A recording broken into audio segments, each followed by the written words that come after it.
Dear friends, welcome to Glimpses of World History by the legendary architect of modern India, Pandit Jawaharlal Nehru.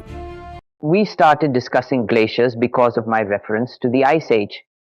We can say that glaciers came down to Central Europe and to England because we can still find the peculiar marks of glaciers in these countries.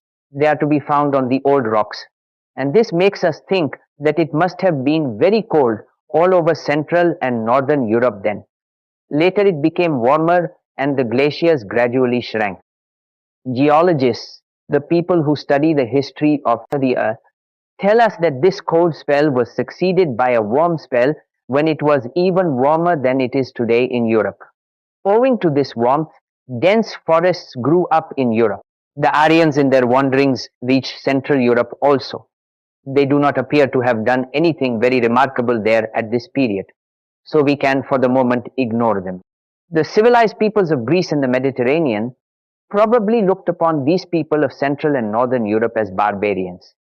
But these barbarians were living a healthy and warlike life in their forests and villages and unconsciously preparing themselves for the day when they were to swoop down and topple over the governments of the more civilized peoples of the South.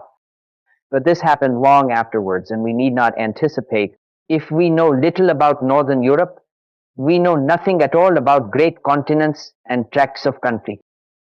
America is supposed to have been discovered by Columbus, but that does not mean, as we are finding out now, that civilized people did not exist there before Columbus went there. But anyhow, we know nothing of America in those early days of which we are speaking, nor do we know anything about the continent of Africa, Egypt, of course, being excepted, and also the coast of the Mediterranean. Egypt was at this period probably at the decline of her great and ancient civilization, but even so, it was a very advanced country in those days. We have now to consider what was happening in Asia. Here, as you know, there were three centers of ancient civilization: the Mesopotamian, the Indian, and the Chinese.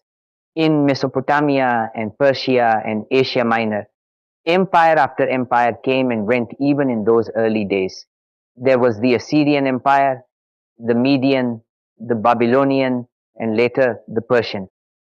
We need not go into the details of how these empires fought each other or remained at peace for a while side by side